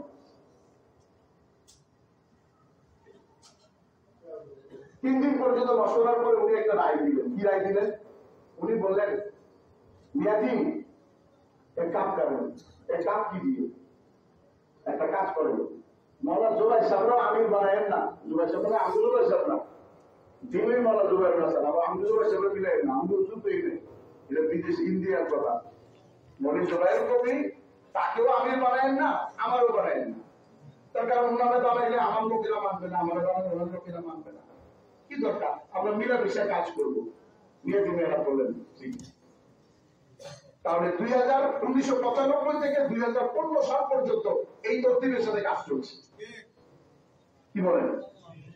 কেউ যদি ব্যতিক্রম কিছু জানেন, যদি বাপের বেটা হয়ে থাকেন, সে যে কোনো দলের হক, যে কোনো মতের হক, বাপের বেটা হয়ে থাকলে আমার সাথে বসেন।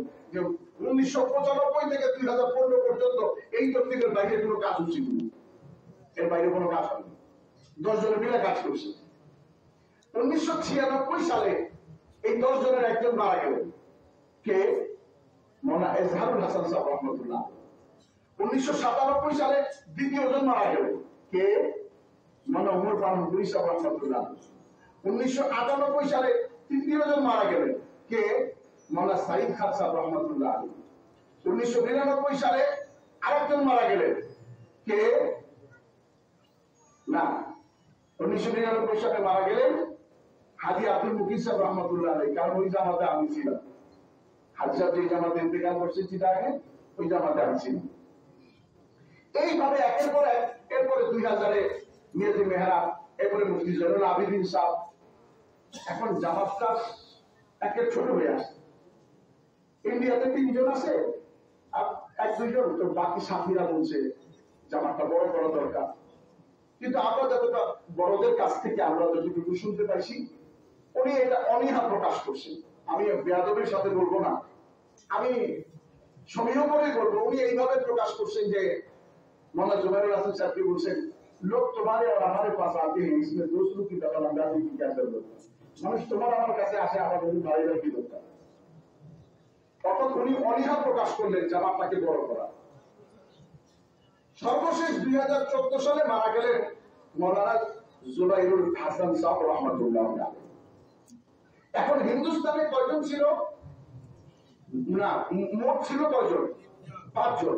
তাহলে এজারুল হাসান সাহেব মারা গেলেন 96, 97-তে অমর পালনপুরি, তারপরে মারা গেলেন মিয়াজি মেহরাব সাহেব, তারপরে মারা গেলেন মৌলানা জুবাইরুল হাসান সাহেব। 4 জন শেষ। তো কয়জন রইল? 1 জন। কিন্তু হযরতজি বানানো 10 জনের মধ্যে এখনো আরেকজন বাকি, তিনি হলেন হাজি আব্দুল ওয়াহাব সাহেব। যদি এমন হতো যে 10 জনের 9 জন মারা গেছে, তারপরে যদি উনি বলতেন যে আমি যুক্তিতে তো আসে না, এইভাবে আমি হওয়ার পদ্ধতি নয়, তাও বলা যেত, কিন্তু তখনও হাজি আব্দুল ওয়াহাব সাহেব জীবিত। আপনারা শুনতে চাইলে আপনি শুনতে পারেন। हाजी साहब स्पष्ट रूप से निजामुद्दीन में चौधरी बन के बैठा। ये काम चौधरी वाला काम नहीं है। चौधरी माने मातपुरी करा, আমরা যেটা বলি মাতপুরি, এটাকে উর্দুতে বলে চৌধুরী। হাজি সাহেব, হাজি আব্দুল ওয়াহাব সাহেবের জীবন দশায় উনি দেখলেন যখন জুবাইরুল হাসান সাহেব ইন্তেকাল করলেন তখন বললেন উনি मैं আমির हूं। রেকর্ড আছে 2015 সালে উনি নিজামুদ্দিনের বস্তি মানে বুঝলেন, বস্তি মানে হলো এলাকার লোকজন আসলো, ऐसे बोला हर जगह पर लोग शूरा बना के चलते हैं तो यहाँ शूरा क्यों नहीं है, यहाँ शूरा क्यों नहीं है। मौलाना साहब बोललेন, প্রথম বললেন यहाँ भी शूरा है।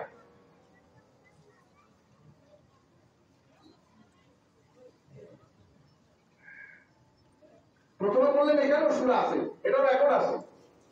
যখন সাথীরা বললেন নেই यहाँ कोई शूरा नहीं है, না এখানে তো কোনো শূরা নাই, তখন বলছে मैं আমির हूं, মানে শূরা নাই, আমি আমির। তখন এলাকার লোকেরা বলছে हम नहीं मानते आपको আমির, আমরা তো তোমাকে আমির মানি না। তখন তিনি বললেন না মানো তো যাও জাহান্নাম में, তোমরা যদি আমার আমির না মানো তাহলে জাহান্নামে যাও। ওনার বক্তব্য রেকর্ড আছে। আমার ভাইরা বলেন ওই যে যারা আমার সাহেবকে অতিরিক্ত ভালোবাসেন, কোন জিনিস মাত্রাতিরিক্ত হলে এটা excess is anything is very bad.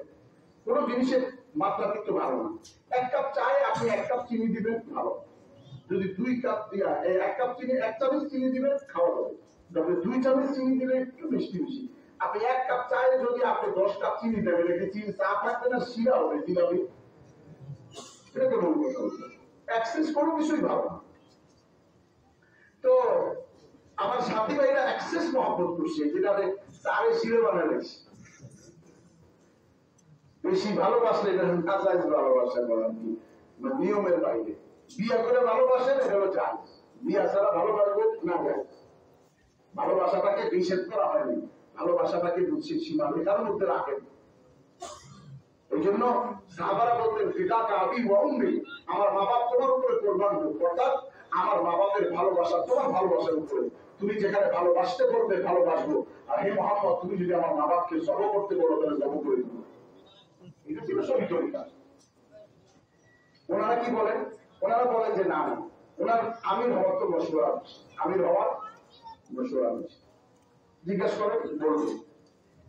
আমি একজনের জিজ্ঞাসা করলাম যে মশওয়ারা কবে হয়েছে, তো বলে 2017 সালের ইজতেমায় মশওয়ারা হচ্ছে। কত সালে? 17 সালের ইজতেমায় ওনার মশওয়ারা হওয়ার, এই আমির হওয়ার মশওয়ারা হচ্ছে। হয়েছেও একটা মশওয়ারা, ম্যাকিং মশওয়ারা, মোটামুটি 2-4 রায় এসে একটা পেশ করছে, ভাই কি বলেন আমাদের একজন আমির দরকার, আসে না ভাই, আপনি তরকারি খাবেন? খাবেন না। আপনি খাবেন? খাবেন না। আপনি খাবেন না, আচ্ছা রেখে দেন, খাইবেন না, ওই দিয়ে দেবেন, বুঝছেন না? এরকম আর কি মশওয়ারা হচ্ছে। যাই হোক মশওয়ারাটা হচ্ছে। তা আমি বললাম যে ভাই মশওয়ারা হচ্ছে 2017 সালে। আচ্ছা তো উনি যে দাবি আমির দাবি করলেন এটা তো 15 সালে। ওকে খুশি, আমি বললাম রেকর্ড আছে ইন্টারনেটে, একটা তারিখ সহ। আমি বললাম ভাই এটা কেমন হলো, বিয়ে হচ্ছে 17 সালে, তোলা পানি হয়ে গেছে 15 সালে, অসুবিধা না। তাই আপনি কি বলেন, এই কি বলেন এই তো হাসা কথাই তো। আপনি যদি 2017 সালে আপনার মেয়ে বিয়ে দেন আর বাচ্চা যদি 15 সালে হয়, এইটা বাচ্চা কেমন বাচ্চা? সুতরাং 15 সালে যে জিনিসের দাবি করা উচিত, 17 সালে যদি তার বিয়ে হয়, এই আমিরও জায়েজ আমির না, এই আমিরও জায়েজ আমির না। আমাদের দেশের শ্রদ্ধাভাজন ওলামা ইকরামরা একমত হয়ে বলছে এটা আমির হওয়ার সঠিক পদ্ধতি নয়। মেরে মুহতারাম আজিজ দোস্ত, খোদার কসম, আল্লাহর কসম দিয়ে বলছি, আল্লাহকে দোহাই দিয়ে বলছি, মসজিদে বসে বলছি, আপনারা যদি 3 দিন সময় লাগে এও থাকে, আপনারা বলেন তবলিগে কোন সময় এরকম কোন পদ্ধতি দেখছেন যে আমরা এই 10 জন আসি আমার আমির বানান, আমার আমির বানাবে, যাবো না যাবো না, আমির বানান, এই কথা বলা শরীয়তে পছন্দনীয় না।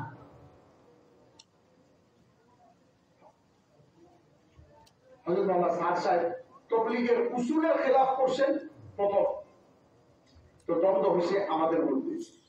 দ্বিতীয় আমির নিয়ে যখন দ্বন্দ্ব হয়েছে, এটাও হয়েছে আমাদের মধ্যে। আমাদের সাথীরা এক পক্ষ মানছে, এক পক্ষ মানে। এইবার আসেন 3 নম্বর জিনিস। 3 নম্বর জিনিস হলো হযরত মাওলানা সাদ সাহেব তবলিগকে রুজু করার জন্য, তবলিগকে দাবি বাড়াইবার জন্য, তবলিগের কামকে মানে জোর দেওয়ার জন্য, জোরালো বানাইবার জন্য উনি এখন এমন উদ্ভট ধরনের কিছু কথাবার্তা শুরু করলেন, এইটা এসে ওলামা ইকরামের, সারা দুনিয়ার ওলামা ইকরামের গায়ে লাগছে। এইটা কি করলেন? আপনি উসুল ভাঙছেন, মশওয়ারা ভাঙছেন, আমির দাবি করছেন, এটা আমাদের জানার বিষয় নয়, এটা আপনার ব্যাপার। আপনি আমির সাপ হবেন না কি সাপ হবেন এটা আপনার ব্যাপার, কিন্তু আপনার সাথীরা মানবে কি মানবে না সেটা তাদের ব্যাপার। আপনি মশওয়ারা করবেন কি করবে না সেটা আপনার ব্যাপার, কিন্তু আপনি কোরআন হাদিসের উদ্ভট কথা বলার অধিকার কোথায় পাইবেন? যেমন ধরেন আপনাদের এই মসজিদে ধরেন সব সাথে চিল্লাতে চিল্লা মেহনত করে, এখন নিজামুদ্দিন টিকা চিঠি আসছে যে তোমরা মশওয়ারা 2 বেলা করবা, ঠিক আছে, গাছ তো সপ্তাহে 2টা ছিল, একটা বাদ দিয়ে দাও, একটা করবা। ওলামা ইকরাম কিছু বলবে? বলবে আপনি গাছটা একটা করবেন না, 4টা করবেন না, নিজামুদ্দিন আমি দিলেন, তাই তো বলছি। হ্যাঁ, তবে ওলামা ইকরাম এটাকে সাপোর্ট করার চেষ্টা করছেন, যখন বেদাতিরা, মূর্খ লোকেরা, জাহেলরা এটাকে বাধা দেওয়ার চেষ্টা করছে। ইসলাম 5 বুনিয়াদের, তবলিগ ওলারা কয় 6 বুনিয়াদ। নুরুল ইসলাম হলিপুরি দাওয়াত বারাকাতুহু বাংলাদেশের প্রত্যন্ত অঞ্চলে গিয়ে চ্যালেঞ্জ করছেন যে না, তবলিগের 6 উসুল ঠিক, তো 6 নম্বর আলাদা আর ইসলামের 5 বুনিয়াদ আলাদা। কেউ বুঝতে চাইলে আমার কাছে আসো। ওলামা ইকরাম তবলিগের মেহনতকে কোলে কোলে ধরছে আর বলছে যে সারা দুনিয়ার মানুষ এটাকে ফেলতে চাইলেও আমরা আলেমরা কখনো আমাদের কোল থেকে তবলিগকে ফেলতে দিব না। তাহলে ওলামা ইকরামকে কুকুরের সাথে যে কুকুর তুলনা করে গেছে তার ব্যাপারে কি বলবেন? এইরকম কোন কুকুর যে নাকি ওলামাদেরকে কুকুরের সাথে তুলনা করে, আমি মনে করি এটা আপনাদের জন্য লজ্জাকর বিষয়। এরকম ব্যক্তি এই জমিনে আসা এটা আপনাদের জন্য লজ্জার বিষয়। আপনাদের যদি লজ্জা থাকে, আপনাদের যদি গায়রত থাকে, আপনাদের যদি বিবেক থাকে, তাহলে আপনারা একমত হবেন যারা ওলামাদেরকে কুকুরের সাথে তুলনা করছে এরা যাতে এই জমিনকে নাপাক করতে দ্বিতীয়বার কখনো ভাষার স্পর্শ না পায়। ওলামা ইকরাম বিরোধিতা কখন করছে? তবলিগের গাছের ব্যাপারে বলে নাই। ওলামা ইকরাম বলে নাই যে আপনি কাজ কেন করেন, মিম্বরে কেন বসেন। এটা চা দোকানদার যদি চায়ের দোকানের মালিক চেয়ারে কর্মচারীরা আইসা দেখে বসতে চোখ না মাইরা দাঁত সহ ঘুরায়, তোর এত বড় সাহস নিয়ে আমার চেয়ারে বসে। টিএনও সাহেব যদি আইসা দেখে পিয়ন তার চেয়ারে বসতে, ঝাড়ুদার চেয়ারে বসতে, তার চাকরি থেকে বাইর করে দেয়। ওলামা ইকরাম 16 বছর ডাইনের পানি খেয়ে, ওলামা ইকরাম 16 বছর জলাবার গর্দান দিয়ে, ওলামা ইকরাম 16 বছর ফ্লোরে ঘুমায়, 16 বছর শেষ রাত্রে উঠে, 16 বছর উস্তাদের খেদমত করে, 16 বছর জালিমাতের বেত্রাঘাতে বরদাস্ত করে, 16 বছর ভাই বোন মা বাপ থেকে দূরে থেকে একটা চেয়ার হাসিল করছেন, যার নাম মিম্বর। ওলামা ইকরাম এই মিম্বরটাকে ছেড়ে দিছে। তবলিগের ভাই যদি বসে আপত্তি করে না, ঠিক আছে আপনি বসেন, অসুবিধা নেই। ওলামা ইকরাম তবলিগের বিরোধিতা করে নাই, ওলামা ইকরাম তবলিগকে আগলে ধরছে। আমাদের ওলামা ইকরামের হাতে পায়ে ধরে আপনারা বুঝার চেষ্টা করেন, আপনারা বুঝে উম্মতকে বুঝান। আপনারাই যদি বিব্রত হন আর আপনারাই যদি ভ্রষ্টতার শিকার হন তাহলে উম্মতের সর্বনাশ হয়ে যাবে। আমি হওয়ার পদ্ধতি এটা নয়। তবলিগ পিছনের হযরতের মেহাজের বাইরে চলতে পারে না। ওলামা ইকরাম আপত্তি করলেন কখন? যখন তিনি এই সকল উদ্ভট বক্তব্য দিলেন। যেমন এই যেমনগুলি আপনাদের জানা আছে, 1টা 2টা 3টা 4টা 5টা 6টা 8টা 10টা 20টা 22টা 25টা 35টা 46টা 50টা 52টা 60টা 65টা 70টা 72টা 85টা 86টা পর্যন্ত বলছে। এরপর ওলামা ইকরাম গণা বাদ দিয়ে দিয়েছে।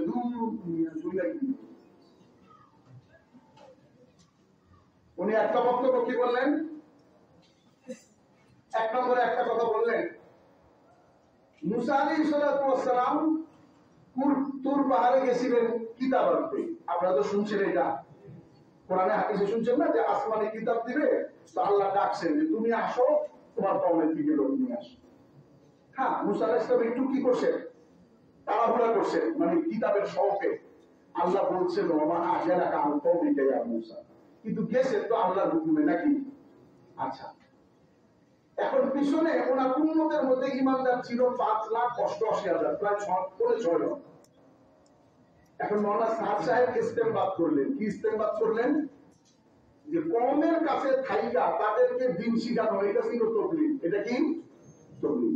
আর ওই যে পাহাড়ে যাই আল্লাহর কাছ থেকে আসমানি কিতাব আনা, এটা হলো কি তালিম। এটা কি তালিম। তালিম বুঝছেন না? আসমানি এলেম, শরীয়তের এলেম, ওটা হলো শরীয়তের এলেম আনা তালিম। আর এটা হলো তবলিগ। তো উনি বুঝাইলেন যে তবলিগ রে সাইরা দিয়া, কংগ্রেস সাইরা দিয়ে গেছে না, তবলিগ সাইরা দিয়া তালিমের দিকে, তালিমকে প্রাধান্য দেওয়ার কারণে, মানে তবলিগের যে তালিমকে প্রাধান্য দেওয়ার কারণে, তালিমকে আগে রাখার কারণে ঘটনাচক্রের পিছনে 6 লাখ লোক মুরতাদ হয়ে গেছে। মানে পর্দার আড়ালে কথাটার অর্থ হলো আপনি গেছেন দিকে 6 লাখ লোক মুরতাদ হয়েছে। যদি না যাইতেন তাহলে এরকম হতো না। তাহলে এই দাওয়াটা কার দোষ? মুসা আলাইহিস সালামের দোষ। নাউযুবিল্লাহ। আচ্ছা, ওনার এই কথাটা আমি এটাও বলে দিই সবসময়, যেহেতু এটা হক, উনি এটার থেকে তবা করছেন, এটা ভুল স্বীকার করছেন।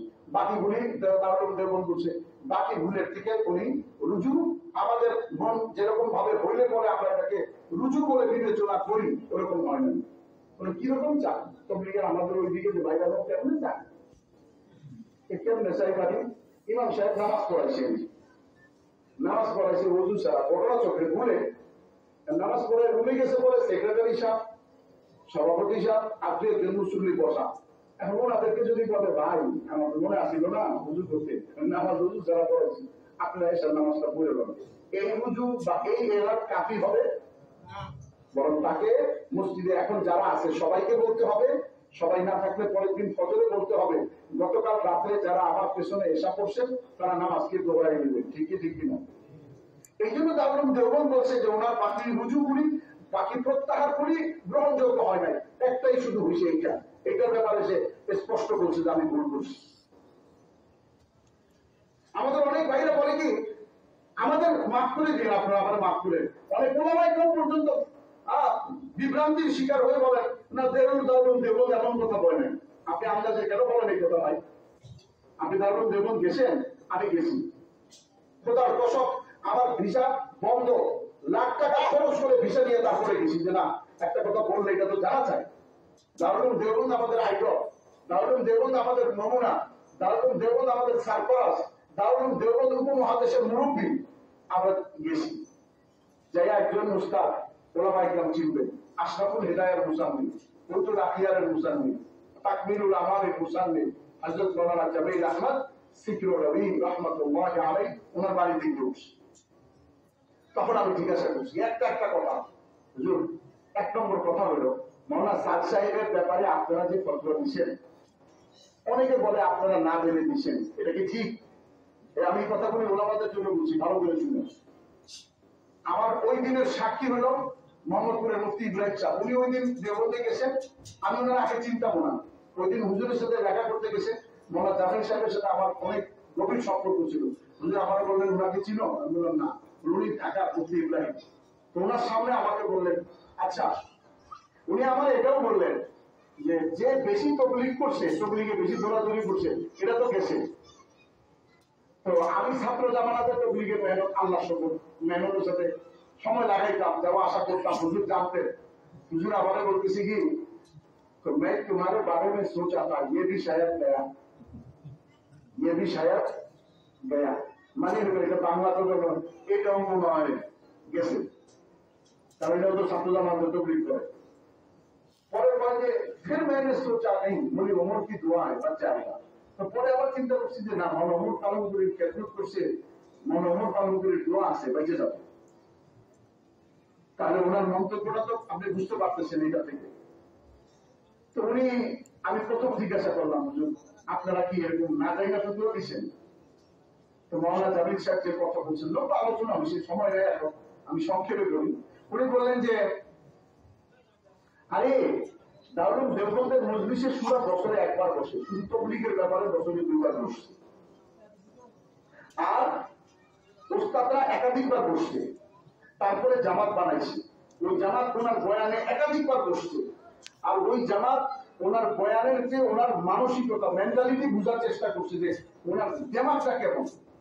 মানে কথা দিয়ে মানুষের মেন্টালিটি বোঝা যায় না, উনি একটু রাগী, উনি একটু ঠান্ডা, উনি একটু নেগেটিভ পজিটিভ, নেগেটিভ কোনো আছে নেগেটিভ বেশি, যে কোনো জিনিসের মধ্যে আগে নেগেটিভ বুঝে উল্টাটা একটা জিনিস কিনে দেখাইছে ভাই এটা কেমন হয়েছে, এটা ব্যাগ এরকম ব্যাগা এটা শুধু হলে ভালো, ফ্যানের নিচে বসে যদি ভাঙ্গা পড়ে শুনে বলি যে কোনো জিনিসের বাঁকাটা বলছে।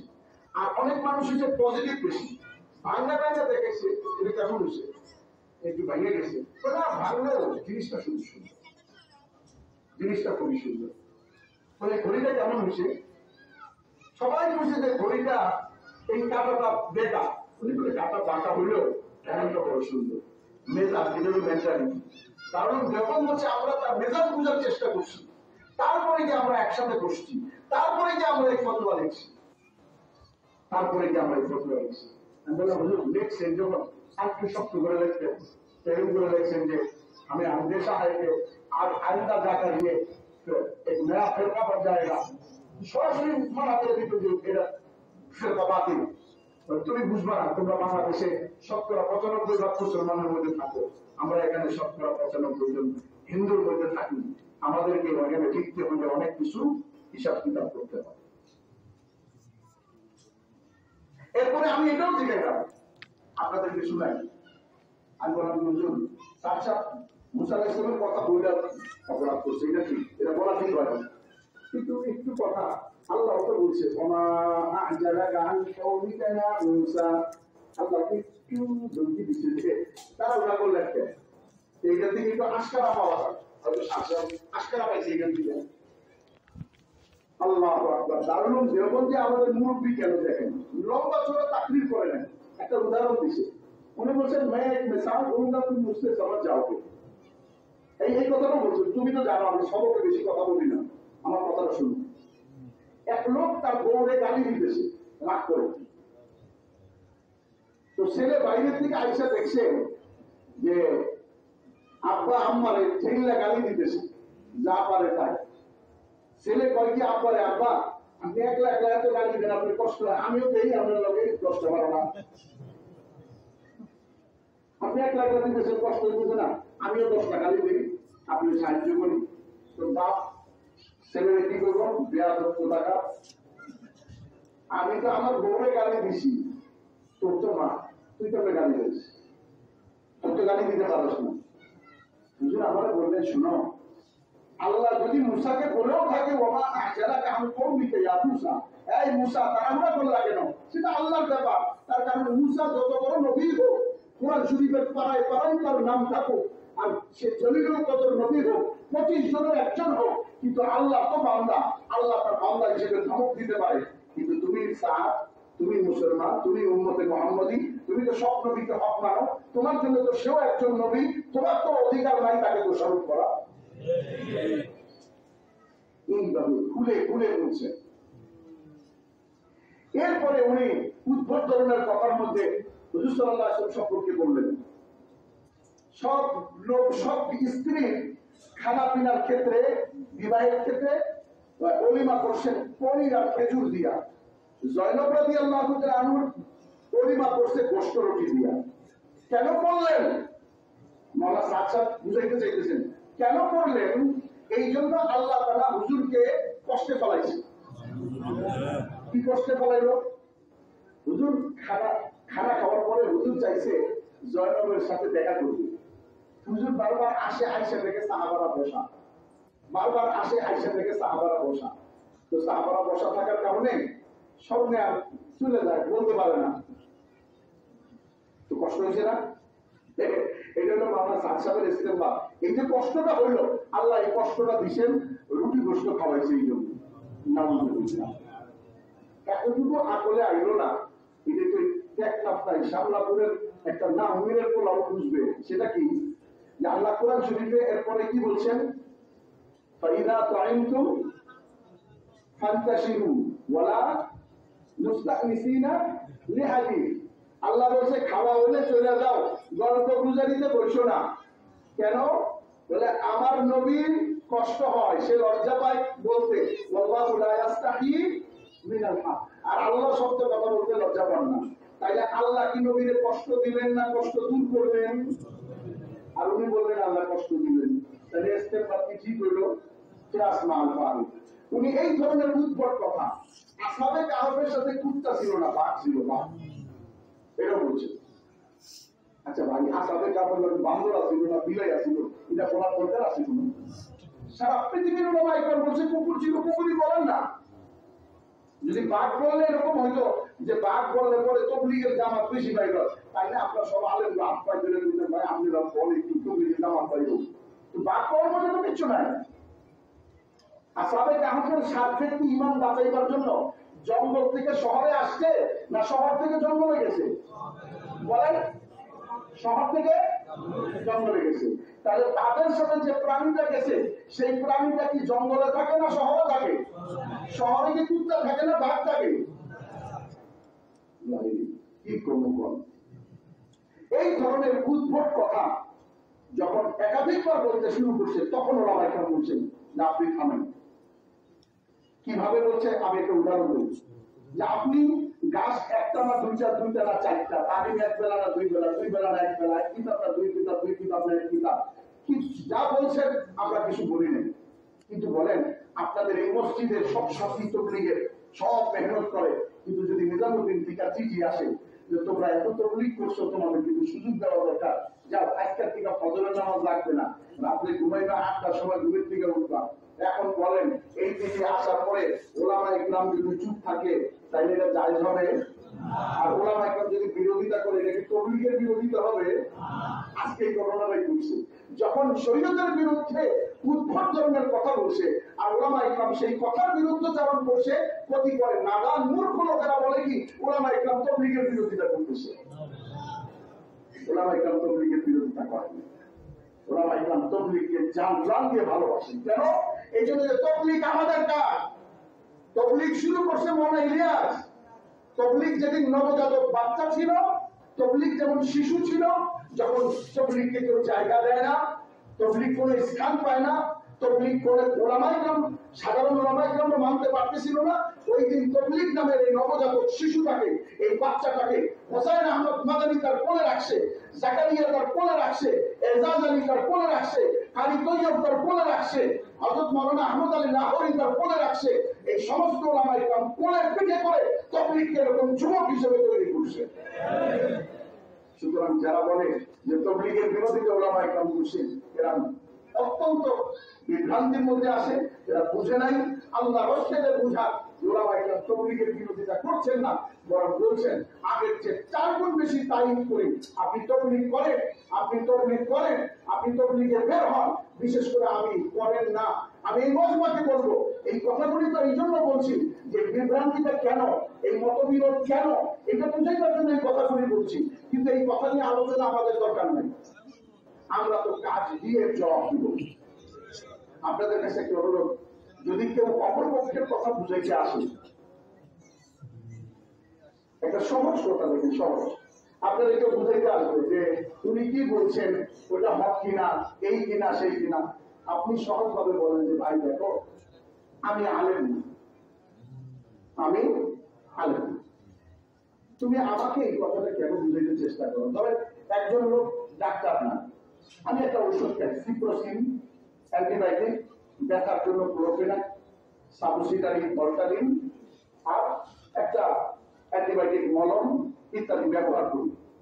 এখন একজন এসে বুঝাইল আপনি ভল্টালিন দিতেছেন, ভল্টালিনে আপনার পায়খানার রাস্তায় এই ক্ষতি হবে, সিপ্রোসিনে আপনার সাইড এফেক্ট হিসেবে চুলকানি হবে, আর আপনি যে ব্যথার ওষুধ খেতেছেন আপনার স্টোমাক নষ্ট হবে।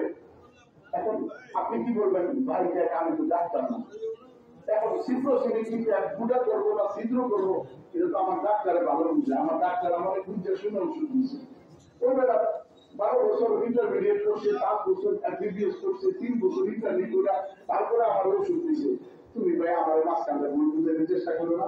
হ্যাঁ, তুমি যদি আসলেই বুঝো তাহলে আমার লোক আমার ডাক্তার সাহেবের কাছে চলো, তুমি যাই যদি আমার ডাক্তারদের বুঝাইতে পারো, আর আমার ডাক্তার যদি বুঝে তাই আলহামদুলিল্লাহ, আমার ডাক্তার যা ওষুধ দিবে আমি তাই খাবো। তবে মনে রাখো আমি তোমার কোথায় ডাক্তারের ওষুধ চেঞ্জ করবো না, ঠিক না? ঠিক তেমনি ভাবে আপনাকে কেউ যদি এই কথা বুঝাইতে যায়, আপনি বলেন ভাই আমি আলেম না, আমার 4টা সূরা এখনো ঠিক হয় নাই, আপনি আমার কি কোরআন আর হাদিস, কি ইমারত আর কি শরীয়ত, কি হুদুদ আর কিসাস বুঝাইবেন, আমি তো এটি বুঝি না, এটা বুঝলাম ইমাম সাহেব, চলেন ইমাম সাহেবের কাছে যাই, উনি ওনারা যদি আপনি বুঝাইতে পারেন, উনি বুঝাইলে আলহামদুলিল্লাহ আমরা বুঝতে যাবো, সহজ। তুমি আপনি চলেন মুফতি কেফায়েতুল্লাহ সাহেবের কাছে যাই, ওই যে টেকনাফের মুফতি কেফায়েতুল্লাহ সাহেব আছে, আপনি উনারে বুঝাই দিয়ে উনি আমি করে বুঝাই দিব। আল্লাহ কক্সবাজারে চলেন, মাদ্রাসা আছে না, একটু কষ্ট করে চিটাই চলেন, হাটাজারিতে চলেন, নাইলে চুনাই বাবুনগর হিসাবে বাবুনগর মাদ্রাসা চলেন, না জিডিতে চলেন, নাইলে এরকম ভাবে পটিয়াতে চলেন, নাইলে নানুপুরে চলেন, এক জায়গায় চলেন।